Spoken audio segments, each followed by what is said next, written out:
محبت خو د وزګارو خلکو کار دی. محبت خو د وزګارو خلکو کار دی. ورکوی د بیکاره خلکو کار دی.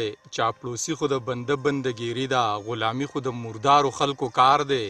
چاپلوسي خو د بنده بندګیري ده. غلامي خو د مردارو خلکو کار دی. زه د خپلې غریبۍ سره مشغول یم ستا دعوې خو د مالدارو خلکو کار دی. د ملک بچیا لاس په دې پولی شي دا بیلچي وخل د خوارو خلکو کار دی. د ملک بچیا لاس په دې پولی شي دا بیلچي وخل د خوارو خلکو کار دی. زه مختار یم خو هغه مختار نه یم. زور زیاتې د خود مختارو خلکو کار دی.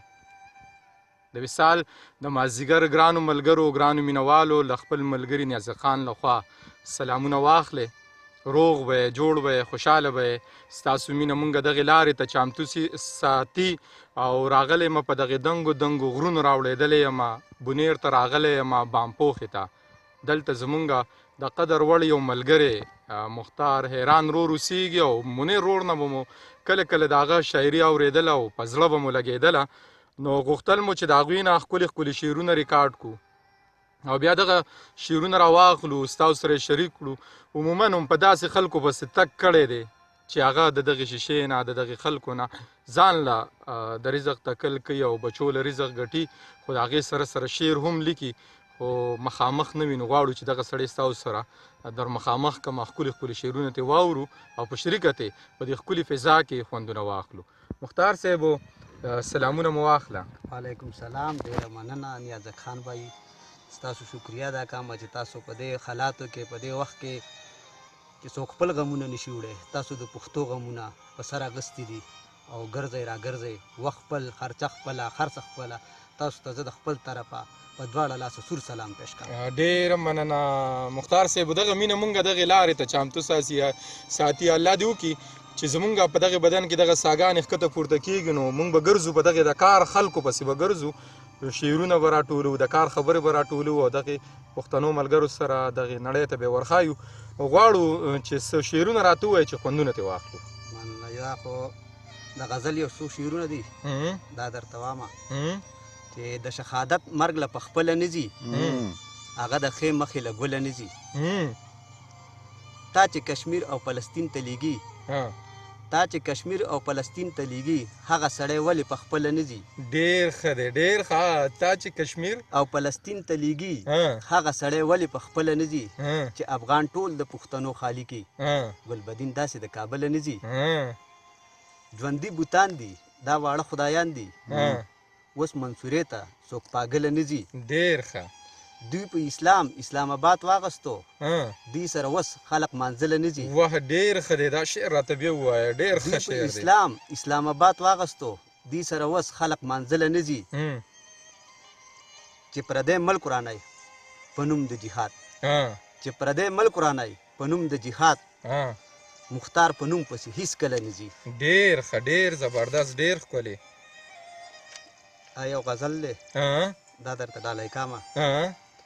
غورځېږي به د خر نوي ګړنګه پښتانه غورځېږي به د خر نوي ګړنګه پښتانه څوک زار د لوپټې شو څوک تلنګه پښتانه. واه ډېر ښه. غورځېږي به د خر نوي ګړنګه پښتانه څوک زار د لوپټې شو څوک د لنګه پښتانه. ډېر ښه دی.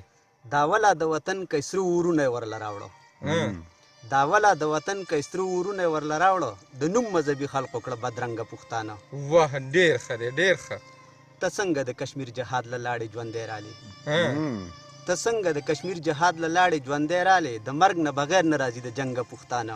ډېر ښه یار ډېر ښه شعر. دا شعر بیا ووایه مختار صاحب ډېر ښه دی. ته څنګه د کشمیر جهاد له لاړې ژوندی رالې د مرګ نه بغیر نه راځي د جنګه پښتانه. په هر سړي ادبار کوي عمرونه یې ورله لنډ کړه په هر سړي ادبار کوي عمرونه یې ورله لنډ کړه د خپل اجل نه مخکې مري زمونږ پښتانه. واه د خپل اجل نه مخکې مري زمونږ پښتانه. ډېر ښه ډېر ښه. خواري به دی بې ځایه د خپل قام دپاره نه ځي خواري به دی بې ځایه د خپل قام دپاره نه ځي بې قدره دومره نه دي نه بې ننګه پښتانه. مختاره لیونی زړه مې لا هغسې پښتون دی مختاره لیونی زړه مې لا هغسې پښتون دی د خپل غرض د پاره شو سلرنګه پښتانه. ډېر ښه دی، ډېر ښه، ډېر ډېره ښه. مننه. ډېره مننه مختار حیران رور، الله دې ژوندی لره. ګرانو مینوالو، تاسو مختار رور واورېدو او د هغه د شاعرۍ نه به مو خوندونه اخیستې وي. د هغه په دغې دوو شعرونو به په مخخه اخلم، خو د په مخخه نه مخکې د منیر رور ډېر مننه چې دغه شعرونه زموږ نه ریکارډ کړل او ستاسو سره به شریکومه. مختار رور وایي چې حالات بدلیږي خو په مونږ ورځې ښې رانغلې، حالات بدلیږي خو په مونږ ورځې ښې رانغلې، ډېرې وعدې دې وې جانانه په یوې رانغلې، او تا به زما په تپوسونو ځان وجلی وې، خو تا به زما په تپوسونو ځان وجلی وې، خو د تندي کرښې دي زموږ لاس له پیسې رانغلې. چې هر ځای الله مو ښاد لره او الله مو د هغې سختو نه د هغې دردونو نه په امان وساته. د لوی الله په امان.